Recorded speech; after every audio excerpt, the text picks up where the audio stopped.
yaitu janganlah kamu sampai melampaui batas ketika berhadapan dengan kehormatan seorang muslim. Kamu mencela, kamu menghujatnya ketika kamu tidak memperdulikan kehormatan dirinya. Dan ini merupakan perkara besar, karena sesungguhnya mencela dan menghujat berarti menodai kehormatan seseorang yang beriman kepada Allah, dan menodai kehormatan orang yang telah beriman kepada Allah, orang yang telah rukuk kepadanya, orang yang telah sujud kepadanya. Hati-hati, itu bukan perkara dosa kecil, tetapi itu justru adalah perkara dosa besar kalau sudah mencela dan menghujat manusia, terutama menghujat manusia yang beriman.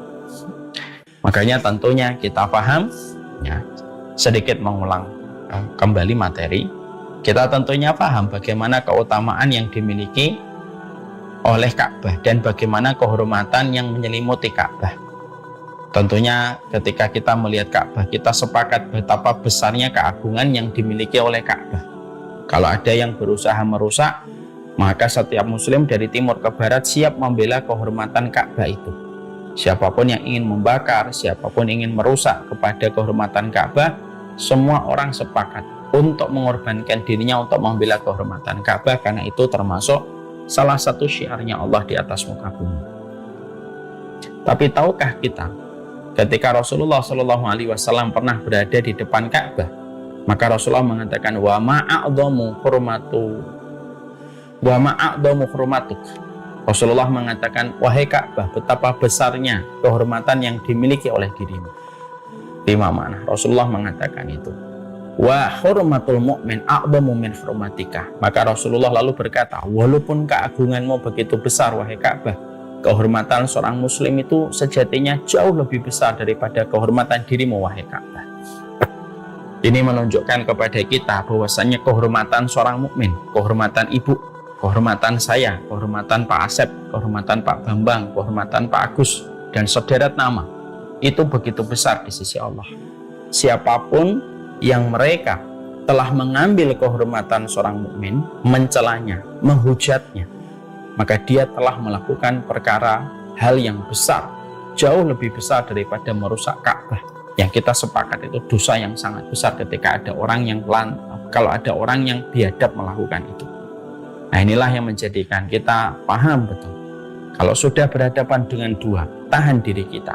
Kalau itu merupakan hartanya seorang mukmin, tahan dirimu. Jangan ambil apapun pesonanya, apapun godaannya, jangan diambil kalau itu hartanya seorang mukmin yang bukan hartamu, sampai kamu mendapatkan keridhaan darinya. Yang kedua, kalau sudah berkaitan tentang kehormatan seorang mukmin, dia sujud, dia rukuk kepada Allah, dia secara zahir beriman kepada Allah, berhenti. Jangan menodainya, jangan mencelanya. Karena setiap celaan dan hujatan yang kamu tujukan kepadanya, mungkin dia tidak mengetahui hujatan dan celaan yang kamu berikan. Tapi sesungguhnya hujatan dan celaan itu pada dasarnya akan ditegakkan pengadilan Allah, dan bisa jadi seluruh amal kita akan berisiko mengganti setiap celaan dan hujatan yang pernah kita berikan kepada mereka yang beriman kepada Allah. Inilah yang menjadikan kita harus paham. Ngaji, silahkan ngaji, tapi tidak usah nyela. Walaupun sama ustadz yang mungkin kamu tidak suka, ngaji silakan ngaji, tapi tidak usah mencela ketika ada ustadz lain yang mengambil pendapat yang mungkin tidak sama dengan pendapat yang dipilih sama ustadz yang sedang ibu-ibu senang. Ya. Karena pada dasarnya kalau sudah mencela, kalau sudah menghujat, apalagi sudah mengomentari majelis taklim ini begini, mengomentari ini begini, mengomentari ini begini, kita tidak bisa lalu bersembunyi di balik ketiak ilmu dan mengatakan inilah menjelaskan tentang kebenaran. Tidak gitu. Walaupun manusia memberikan berbagai macam bumbu penyedap, tapi ketika di balik bumbu itu adalah sebuah perbuatan untuk mencela dan menghujat, tetap itu adalah perbuatan dosa besar. Walaupun mungkin manusia sering mendatangkan alasan dan udzur untuk membenarkan perilaku yang dia lakukan.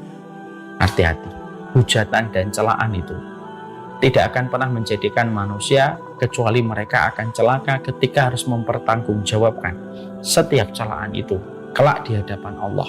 Mungkin di dunia dia tidak menyadari, tapi pasti di akhirat dia akan menyadari betapa urusan itu menjadi urusan yang rumit, ketika sudah diserahkan kepada Allah, dan ketika Allah merupakan zat yang sangat menjaga kehormatan seorang makhluk yang ia ciptakan kalau makhluk itu beriman kepada Allah dan Rasul-Nya. Hati-hati dengan celaan dan ucapan. Ya. Makanya akhirnya kita mendapati dalam beberapa tafsir bahwasanya kata wailul likulli humazatil lumazah, sebagian ahli tafsir mengatakan sesungguhnya surat ini diturunkan kepada Walid bin Mughirah. Ya, Walid bin Mughirah, karena sesungguhnya Walid bin Mughirah itu senantiasa dia itu senang menggibah. Dia senang gibahin Rasulullah Shallallahu Alaihi Wasallam, ya, di belakang Rasulullah, dan dia mencela Rasulullah itu di depannya langsung. Ini yang dilakukan oleh Walid bin Mughirah. Ya. Sebagian ulama mengatakan bahwasanya surat ini diturunkan kepada Umayyah bin Khalaf. Bahwasanya Umayyah bin Khalaf itu senang sekali menggibahi Rasulullah dan suka sekali mengumpat kepada Rasulullah Shallallahu Alaihi Wasallam. Ada yang mengatakan sebagian ahli tafsir bahwasanya surat ini diturunkan kepada Ahnas bin Wahab As-Saqafi. Bahwasanya Wahab bin As-Saqafi ini suka sekali menggibah kemana-mana. Di mana dia duduk, disitulah dia bergibah. Di mana dia istirahat, disitulah dia gibah. Tidak ada tempat kecuali pasti dipastikan di dalam setiap tempat yang dihadiri oleh Ahnaf, yaitu Ahnas bin Wahab As-Saqafi, kecuali dia gibah.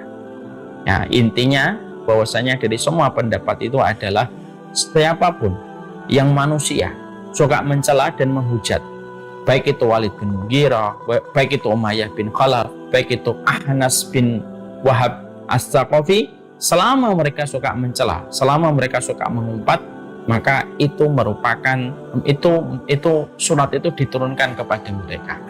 Dan surat ini bisa jadi diturunkan kepada kita. Kenapa?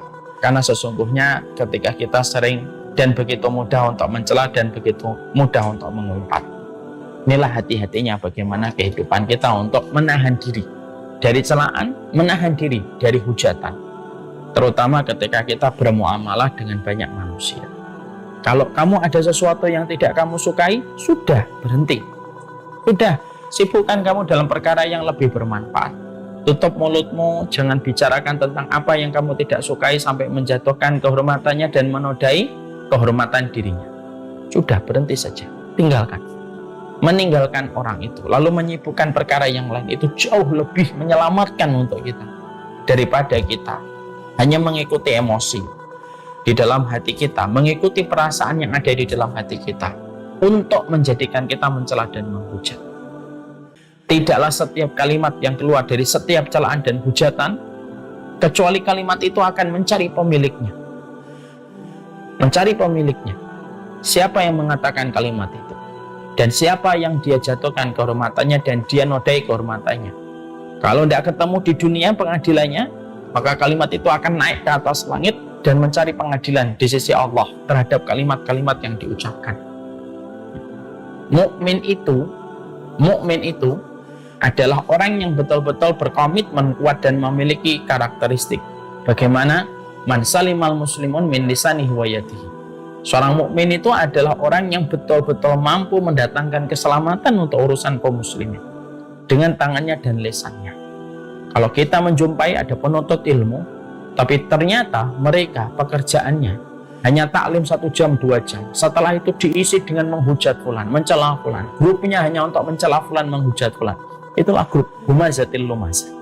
Itu grup humazatil lumazah. Kalau ada setiap perkumpulan ibu-ibu, perkumpulan bapak-bapak, walaupun madharnya ataupun penampilannya sesunah apapun, tapi ujungnya hanya untuk mencela, menghujat fulan, merendahkan fulanah, itulah yang disebut dengan humazatil lumazah. Mungkin orang itu tidak menyadari, tapi hukum tetap akan berlaku di hadapan Allah.